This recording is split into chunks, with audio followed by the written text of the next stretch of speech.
doesn't need to fail first in order for that advice to make sense. Yeah. Yeah. Date of birth. 2002. Yeah. 2002. Yeah, I would. Okay, Mike. You're right. All right, Sean, can you just confirm that everybody can hear me? Hello, Lisa. Welcome to the party. And you put it up there. She's awesome.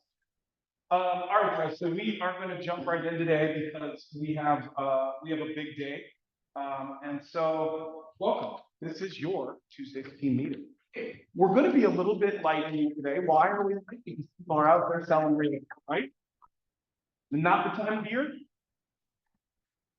We're grateful that everybody that could be here are here today, and I think that you guys, I know that you guys are gonna love some of the things we're doing. Plus, we're once again getting Slice Brothers Pizza from our friend Adam Cato.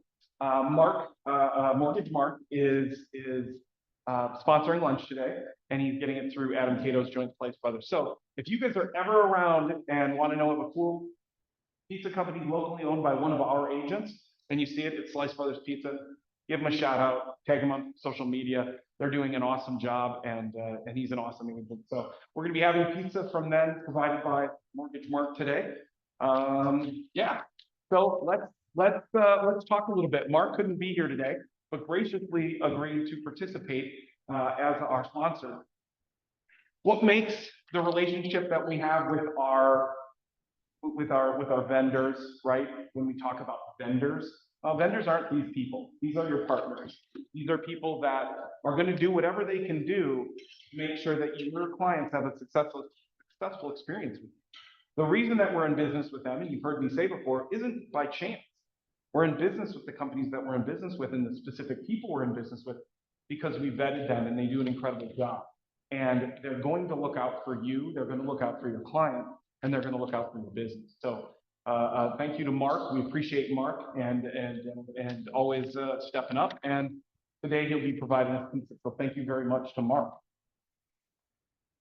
Hey, I like that. Well, clap when he's not here. All right. So we are going to do. Well, okay, guys, but here it is. How many of you can articulate the purchase agreement in a way that you feel comfortable? Again, how many of you feel like you can okay, raise high? Because you do. Yes. It's okay that you are that, right? But all of you should be feeling the same way Karen does. Why? Because we're in a contract business. Are you a sales agent? Absolutely. But what we do is based on contract. And the better you are at articulating what is in that contract, the better the customer understands what they're getting from you and prevents them, hopefully, from eventually suing us because we didn't provide them. Sorry, that was a tangent. You guys, today, 2 to 3, it is today, yep. Today, 2 to 3, if you guys want to invest in any part of your business that's going to help you when the changes start in the conversation, get to know the PA, show up today. Lynn is pouring into you guys so that you know what to say, how to say it, and you know what the contract reads. Go out and participate from pages 1 through 12 today. All right, money talks. You guys, this is going to be the intro to this conversation. We've had some good participation. On my conversation with Todd this morning, KW is working on an option for us. It's not here yet, but it is. That you can start working on your dialogues with an AI piece.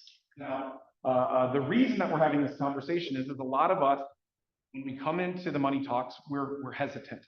So here's the format of the current Money Talks conversation. We have 2 bowls with the one bowl with the names of the people that are participating that day, and one bowl with questions that you are going to encounter with people on the phone, in open houses, right?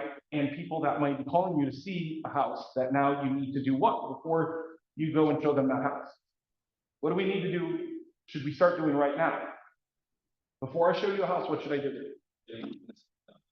I need a real contract, right? I need to be representing. These are the things that are going to make it difficult for you in your business if you're not prepared. How many of you play a sport or played a sport? Golf. bowling, right? The repetitive nature of doing something over time will lead to mastery, right? Or it will lead to disaster because you're not doing the right things, you're not saying the right things. So jump on there and be a part of this conversation for now as we anticipate some of these other features that are going to make us even better coming down the road. Start getting into the habit now of spending time.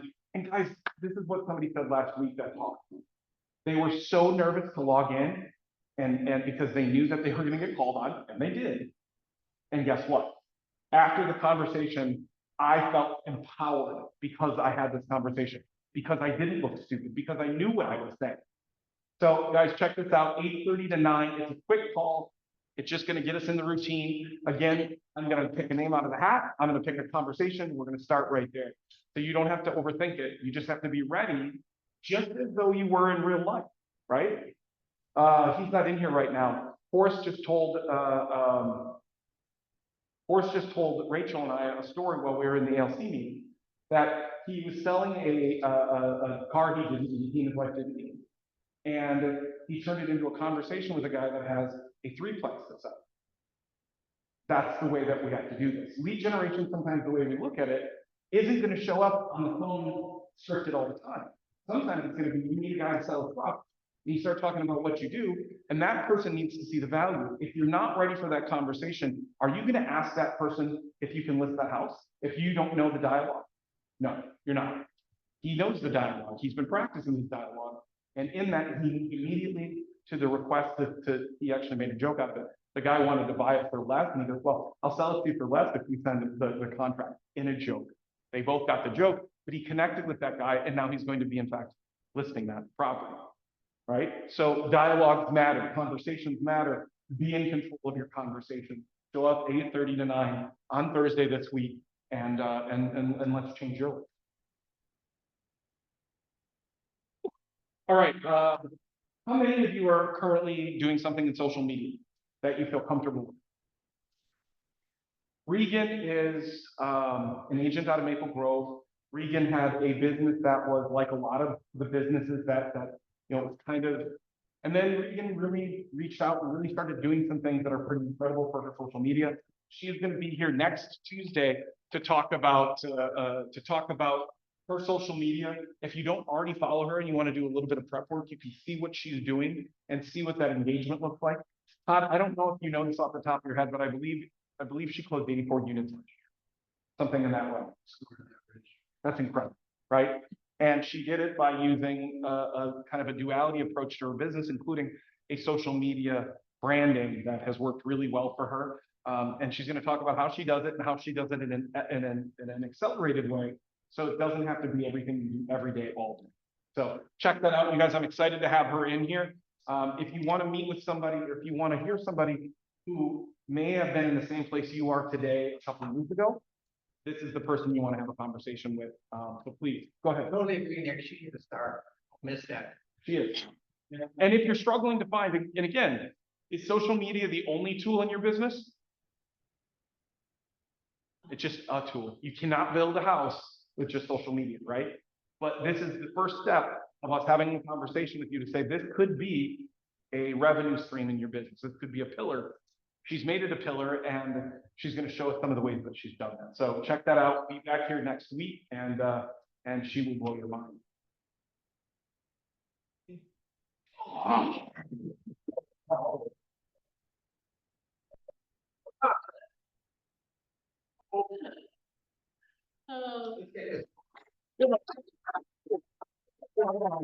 Just wanted to really quickly touch on some packages that I offer. And kind of mentioning it, but the 36 Touch Plus plan, does everybody here have a 36 Touch plan? No? Well, then you need to contact me. So for 150 bucks a month, I will set this up. wait.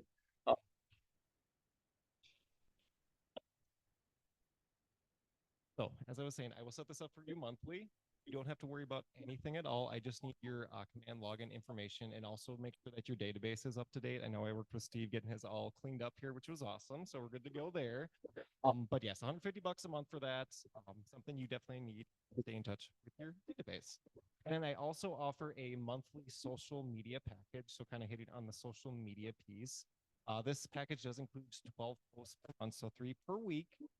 And again, it's a way, not everybody has time to make graphics, to come up with posts, to come up with content. It's exhausting. It doesn't do anything for your business unless you actually have some leverage. So that's what I'm here for. Both packages are $150 a month. Come talk to me. If you need some leverage. Thank you.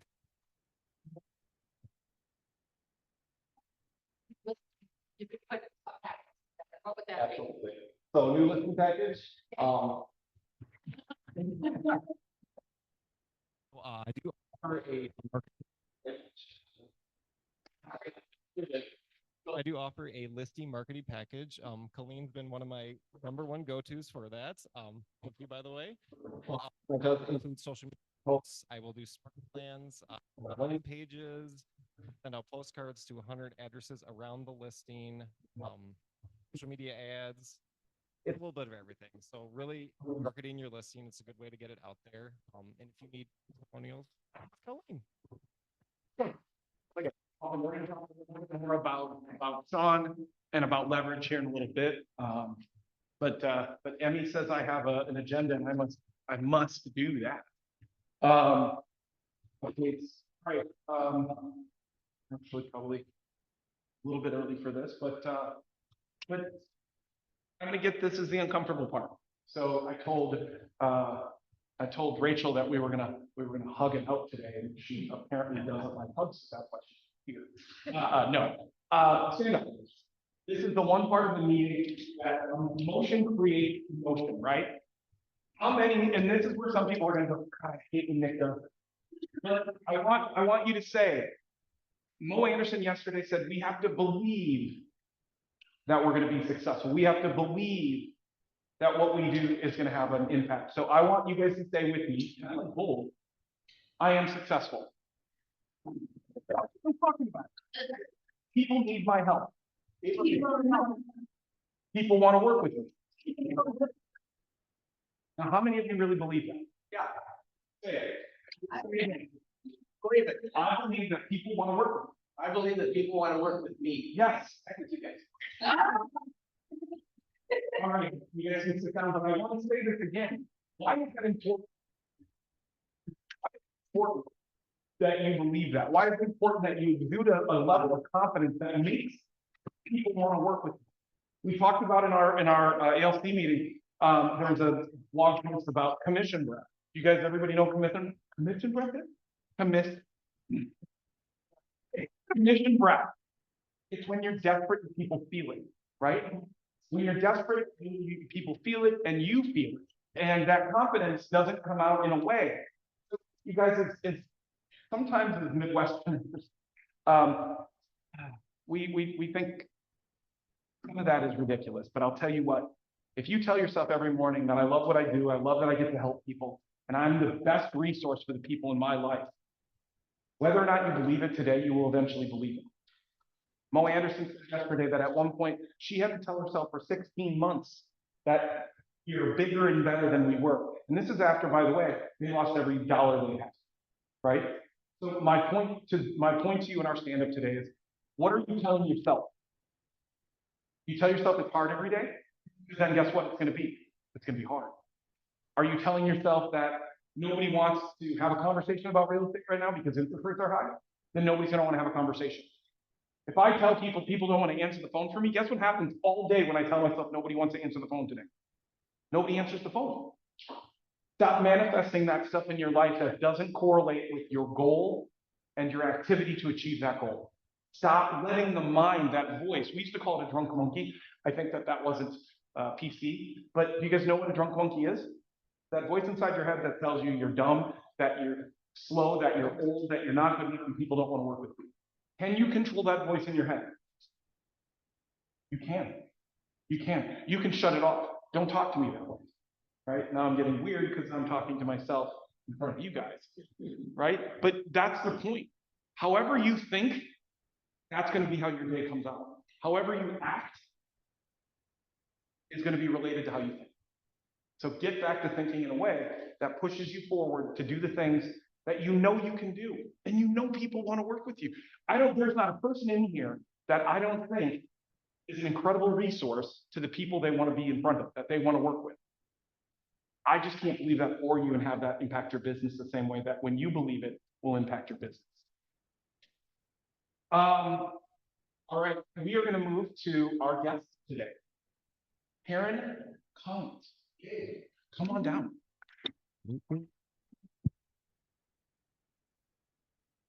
So Karen has been gracious enough, you guys, to really pour into you guys. And so last week we talked a little bit about some of the changes that we're seeing. Today, let's talk about preparing some of the list. How many of you, well, I won't ask you to do that in front of everybody. How many of you could find better ways to have better conversations while the people that have already said they're going to list are going to list? How many of you could do better with that conversation? I appreciate it. So Karen, tell us a little bit about the process that you use, and we'll kind of go from there. Okay. The bad one, or is this the good one? This is the good one? 541, 100. All right. I'm sorry, what was the question again? All right. Preparing the list with a seller, let's start with where you start that process. Okay, in terms of if I've got the listing already? Well, because of what we're dealing with right now, let's actually say it's the step before that. You've gotten a meeting with them and they are considering the mistake. Okay. What does that process start with? What is the first step that you start having conversations? Well, mindset, first of all. Like, I'm good enough to get this listing. They're going to like me, blah, blah, blah. So first I want to say, if any of you guys have not, and I'm going to write on the board quick, have not read this book, it's going to be extremely helpful. Full fee agent. How many of you have read this? Please, Purcell, what did you think? I think I convinced you to read it, actually.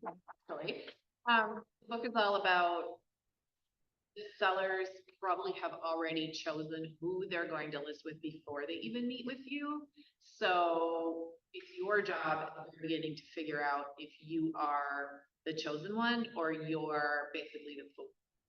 And what's interesting about this is I find myself doing the same thing. So I deal with a lot of contractors. So a lot of times I have to get second bids, but I already know who I want, but I have to go get a second bid.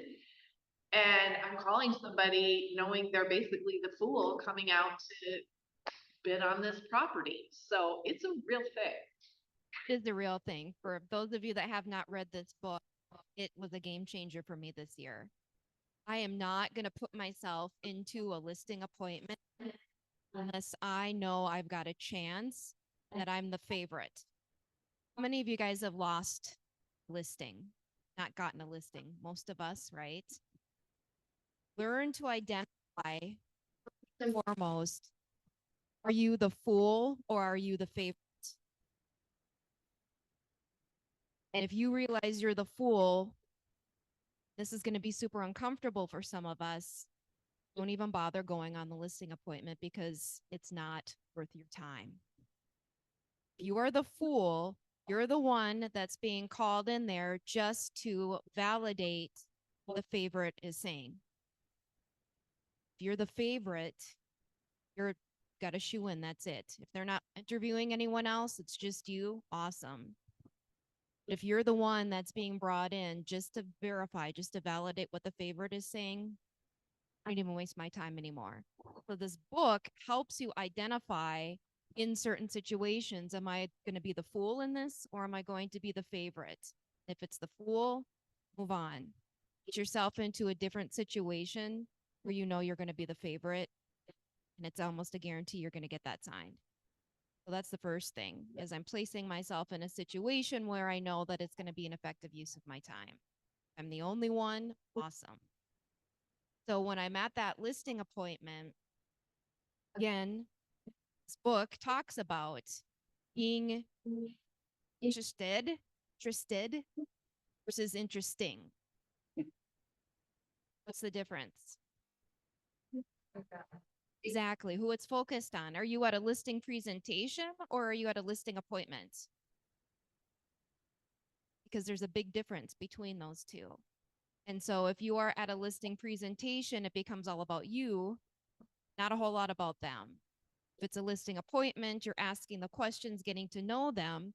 Imagine if you guys are at a party, and I know this has happened to all of us. You know, off the top of your head, that one person that you don't want them to corner you because they're going to suck the living energy out of you. Talk, talk, talk, talk, talk. By the time it's done, you know everything about them for the past 40 years. They don't know a damn thing about you. Is that really someone that you want to hang out with and align yourself with? Probably not. Place yourself into a listing appointment and think about that. Are they going to want to work with you because you're talking the whole time about how freaking awesome you are and your marketing plan and blah, blah, blah? I don't even go through that anymore. I sit down, I ask the right questions, I get to know them. People like when you're interested in them. That's what you're there for. People don't give a rip about us. And I'm not saying that to be negative, but they don't give a rip about us. They care about us caring about them. So first and foremost is I get it signed, I ask the right questions. So let me stop you there. What kind of questions do you ask? I mean, it's obviously, it's gonna depend on the scenario, but in common, what are the most common questions that you are asking in order to identify their reasoning, their motivation, their mindset? I mean, beyond the basic of why are you selling? What are you looking for in an agent? What is it that I can do that's going to make you feel awesome? Have you had any bad experiences with agents in the past? And if so, what was that? Because then I know what not to do. Do any of you ask that question right now? Next little question. I think it's important too, that you're not out there to be their friend. You're not their friend, you're a business advisor. This whole business of like, asking about their dreams, the hell's that? You know, but yeah, this is a business transaction, typically the biggest one of their lives, besides starting to, besides cashing out a 401k and retire. So I stay away. Absolutely. Get to the point. They want to hire you because they want to make sure that you can effectively sell their house. And ask at the beginning of the appointment, what do you want to get out of this appointment today? What information do you want? Jot that all down. And then at the end, I go through all of that with them and say, okay, at the beginning of our meeting, you said you wanted to go through A, B, C, D.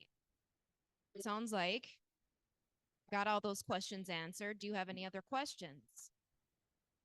All right, great.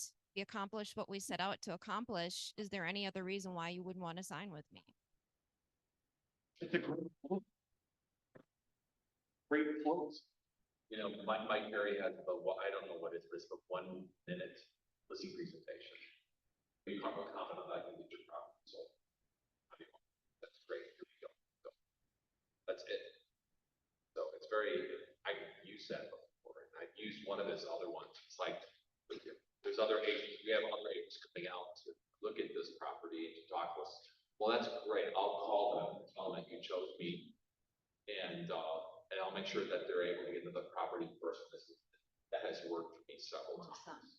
And the other agents usually think it's great, except for one that had it's like the war branch, the British Special Forces motto, dares.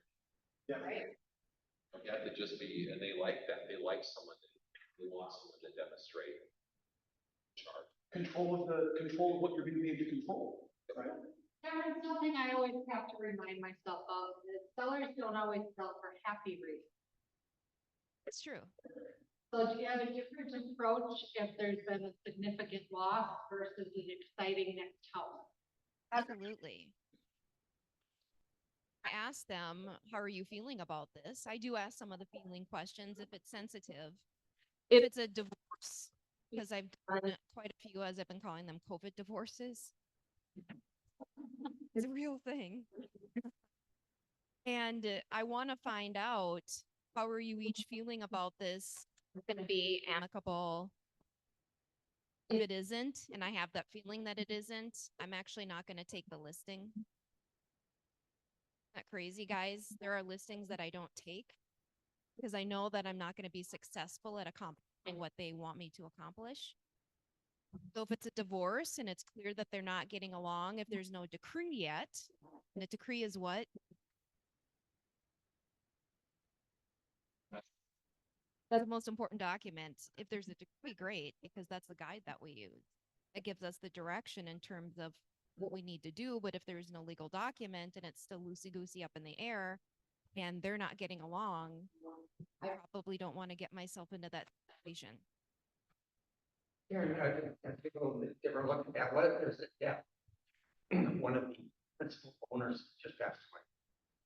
Yeah, that's tough too. If you've got someone that just passed away, I want to get my title company involved right away, by the way, because I have made the mistake a couple times in the past of thinking I knew what I was doing and didn't. And it turned out to be a miserable transaction. For not only my own sellers, but for the buyer involved. So I want to get the title company involved first to make sure that we have everything set up in order to be able to successfully close. And again, I'm going to put a little bit more sensitive gloves on and make sure that I'm working with everyone that's responsible for selling to make sure that I'm meeting the needs and being sensitive to the situation, well, obviously. You almost did the motion deal that had 8 years. One of them had signed a deal with somebody and lost a lot of money that was nullified. I think also you're always going to know what listing not.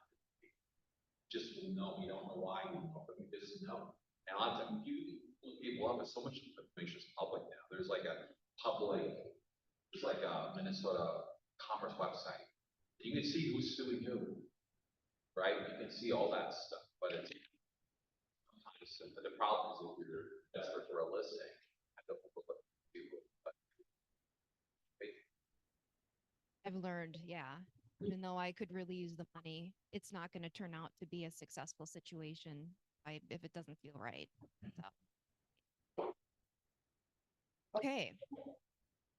All right, so you get to the point where you've asked some questions, they've decided to list with you, you've agreed on price, right? You've agreed on you've listened to their motivations, so you know what their price is, you know what their time is.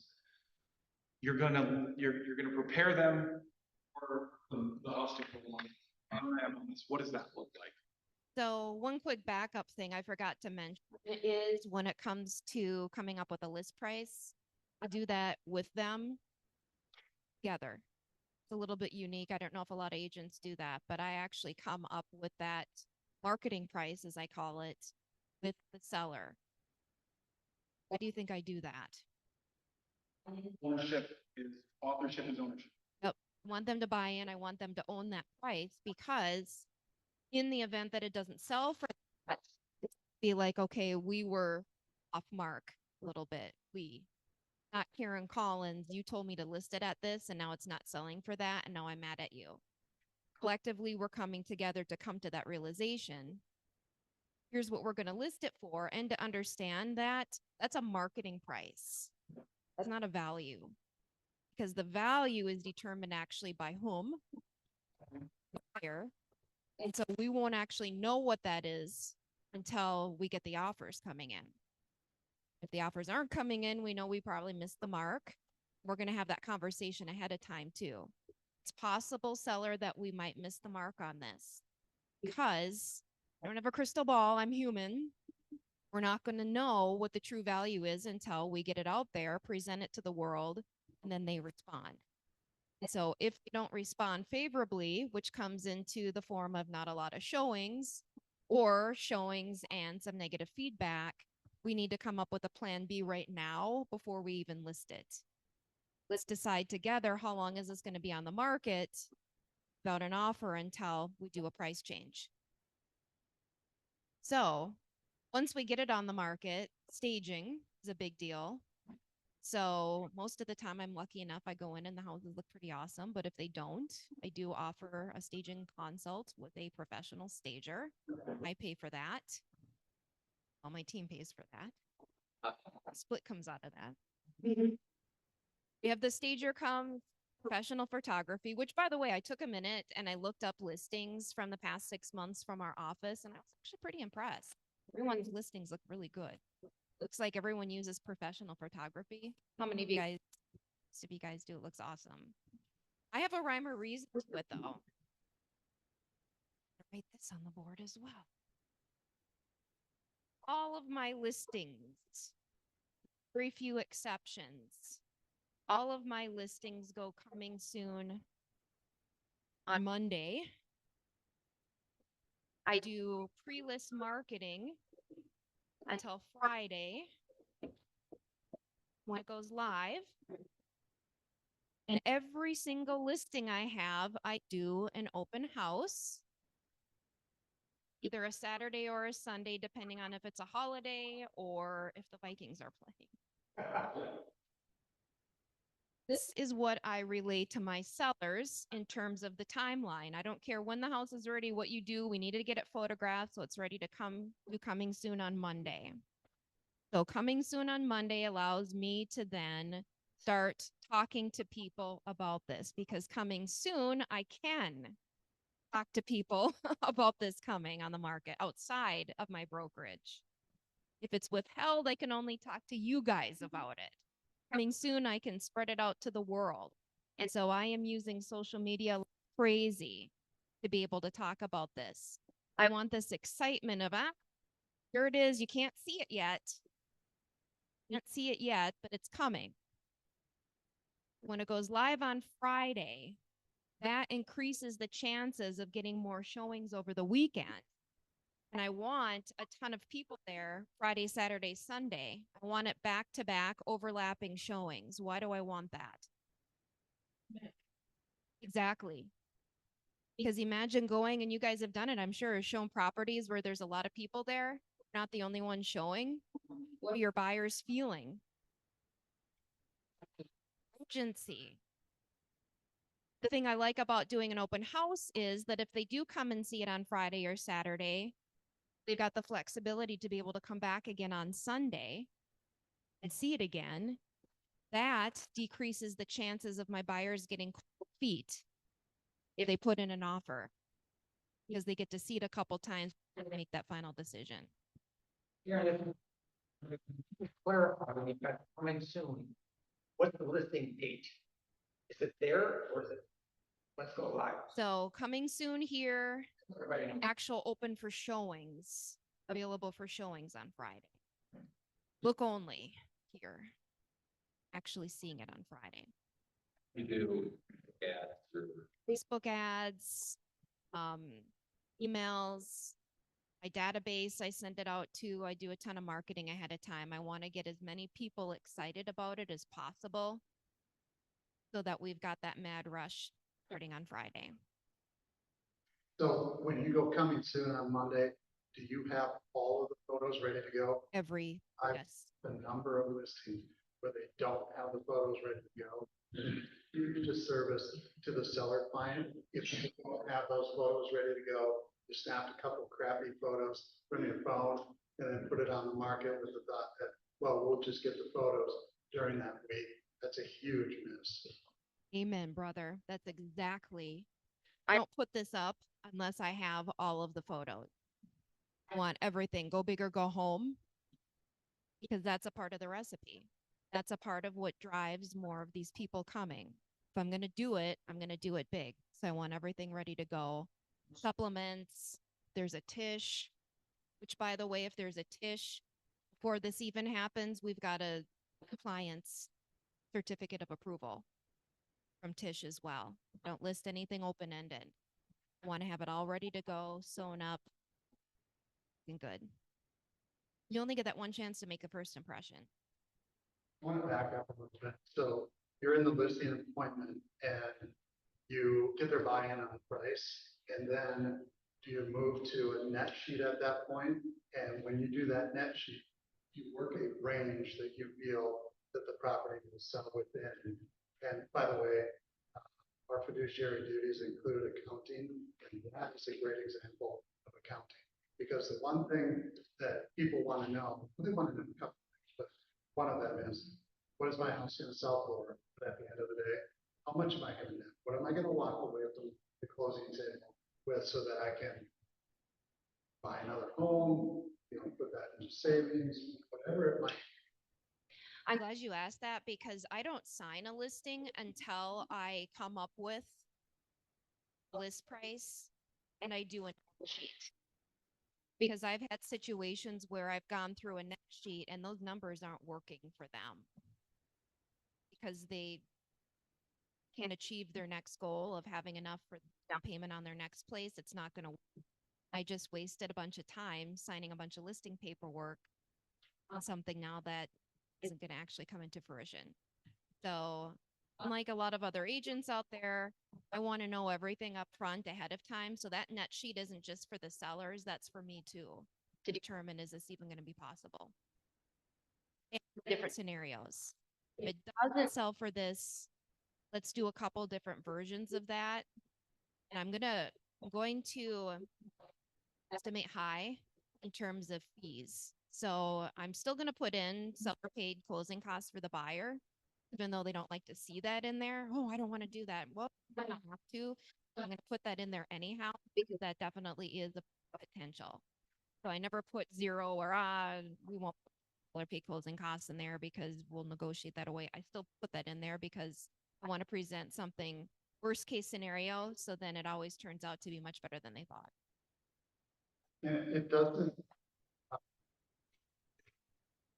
take somebody with a lot of talent to come in and list your property, but it does take somebody with talent to be able to come in, give you a realistic idea of what that home is going to sell for, and then what you're going to net after the sale.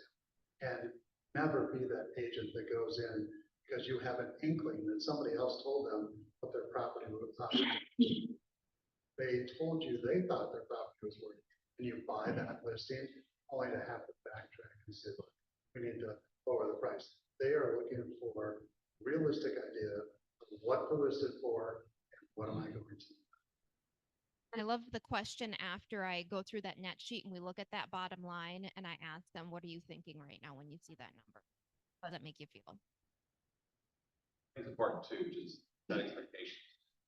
And don't assume that they're gonna be flexible, just because your prior 20 clients were. I've had people like, they need to date back 2 days. Well, they can talk to my attorney then. Tell me the cancellation, seriously. So look at that as like, it's a contractually binding document. That's what you're signing. It is. Courts of law, it's a big deal. Just,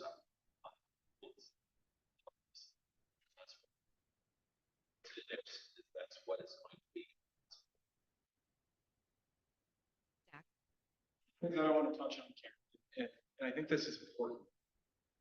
Hi, I'm Nick. I'm a great guy. You should list with me. Who are you going to list with? Me or Karen? It's okay. Stay right there. Right? Why? Because I think she's showing us right now in front of a group of real estate agents that she's methodical about the operation. She's an if this, then that. She's thinking ahead of the plan. She's preparing in conversation so she knows what her objection handlers are. She is giving them resources that allows them to be in control of the process with her guidance. Because I can't tell you how much the client wants this experience, right? Because she's thought about the words she uses, how she sets it up, right? I showed up because I'm a high I, and I'm like, I'm fun. You guys want to work with me, right? And sometimes they do. Sometimes they do. But arguably, I create, in not being methodical, so much more drama in my life and the lives of the people around me that I want to quit selling real estate. The methodical approach says, if this, then that. She's already thinking ahead of that process. She's asked the right questions and she's done the right research. So you've got the listing on the market, and how do you prepare them for open houses? How do you prepare them for showings? How do you prepare them to keep, what does that conversation look like? Well, before we even go on the market, again, I'm explaining the timeline to them, explaining it's possible we're going to have a busy weekend. If you can be as flexible as possible with your time and allow as many people in this weekend, the hope is that we'll get maybe more than one offer and sell. after this weekend is up, and then you'll be done. Otherwise, you set the stage, you know, and for me, and what you were saying earlier, by the way, is all damage control and pain avoidance, because I've had so many bad experiences and made so many mistakes that I don't ever want to do that again. So a lot of what I'm doing in terms of preparation and education is pain avoidance. I don't want to feel the pain of not having planned that out and thought that through. Getting a listing that you know isn't gonna sell and having to let it go feels ridiculous. Being able to be confident enough in your language and confident enough in your ability to say, I just don't think this is gonna be a good fit, is a hell of a lot better than saying, I'm gonna take the listing and you're gonna sue me. Because the expectations weren't met because they weren't established. Right. And you think that it's nice because I'm likable and I may understand one of their dreams. Well, one of you race car drivers, go ahead, Ty. So years ago, ProSource ran education. Because it's not capital. But they ran focus groups with sellers who had sold within the last 6 months. And so they asked them a question: what was the number one dissatisfaction you had with your agent? Anybody want to guess what that was? Communication. Exactly right. Yep. And so today's market is not last year's market, right?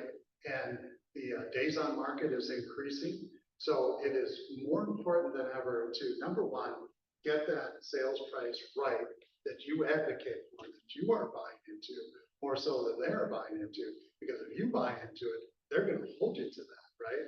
Making sure that you work that net sheet. But then along the way, that you're communicating with them on a regular basis. And a good listing agent, by the way, will sense when they need to communicate with their client, right? If you've done it enough times, you can just sense that this is the client that I need to communicate with because X happened. There was a showing, there was an open house, enough time has gone by, whatever that might be. I can guarantee you, you are not communicating, giving them the one thing that they want when it comes time for price reduction, because they want to sell their house. They just don't want it on the market. When it comes time for that price reduction, you will not get it if you're not communicating. I took a listing over the weekend that their price was 700. It ain't happening, people. And I told them I would list it and take the listing at 575, and we parted ways. It's a huge span, but trust me, much closer to right. Yeah, well, and just like Aaron said too, you know, during, it's not amicable, just walk away. I was telling a story this morning in the office that years ago, a couple wanted me to sell their house. They had painted concrete block walls in the basement. I said, sorry, that is not finished square footage. I'm not going to list it as finished square footage. Guess what? They did get an agent to list it as finished square footage. I got the listing, but we went back and forth for 2 weeks, and I just kept sitting back on, okay, someone else is gonna list it at 700. And I just gently, hey, you know, what you thinking? I'm still at this number, and about fourth or fifth touch, I said, send it over, we're signing. Good for you. Remember too, if you have enough leads, you don't have to work with them. Well, I think So it's okay, you can, once, at this point, in terms of preparation to doing a proper market analysis and giving them enough data that clearly illustrates what that property should list for is, you know, all part of that process. Well, for them to see that too, you know, for us to see that together and say, okay, what have we determined here? It looks like this needs to be listed at 550. Exactly.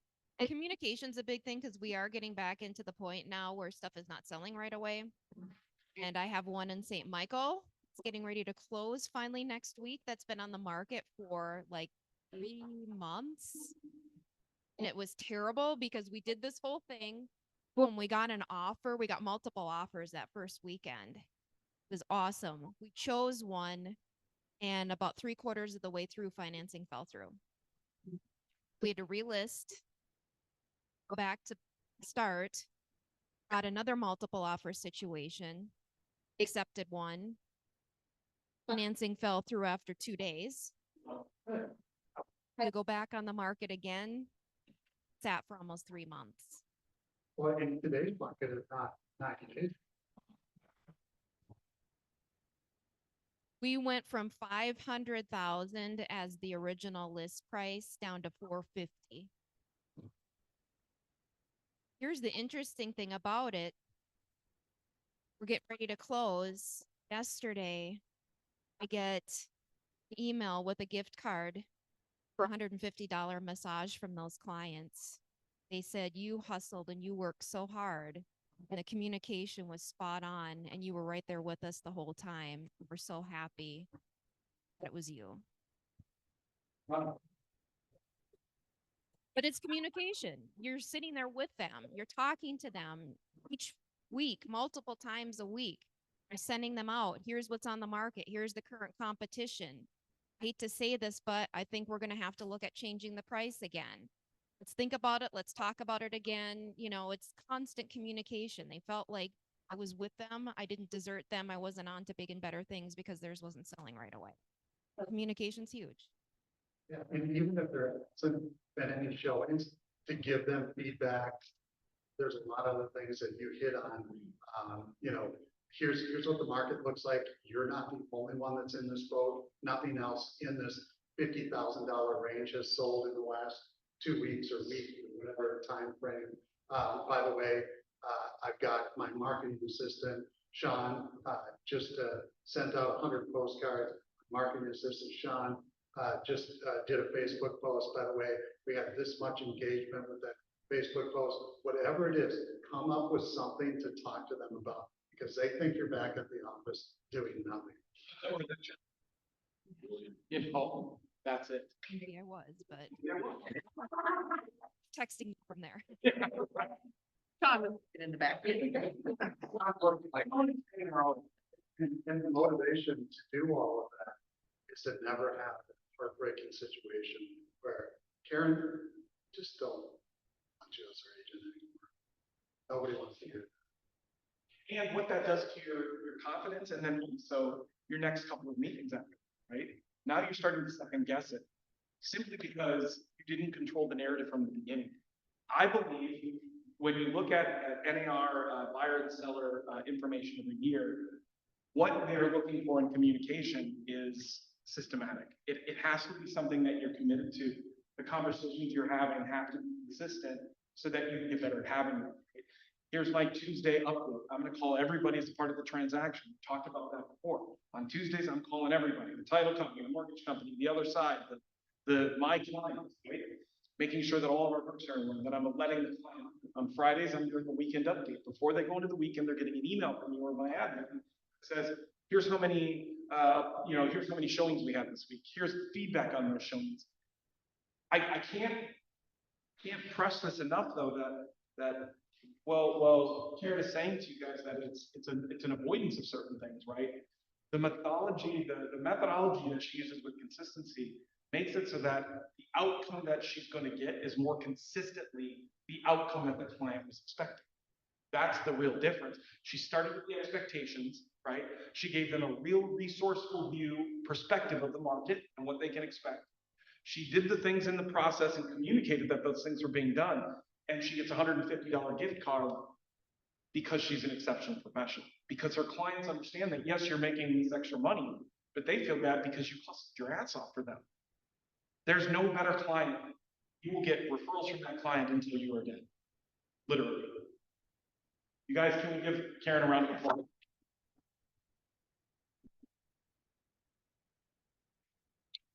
All right, guys, so 2 things I want to touch on beforehand that I think are important, that are kind of in alignment with this. But I think that the conversation I've been having a lot lately with agents that I'm meeting with both internally and externally come down to some things that we might not always know. How much is your time worth, do you believe, as a real estate agent? Is that it? Okay, I appreciate that number because I'm going to show you something that'll blow your mind.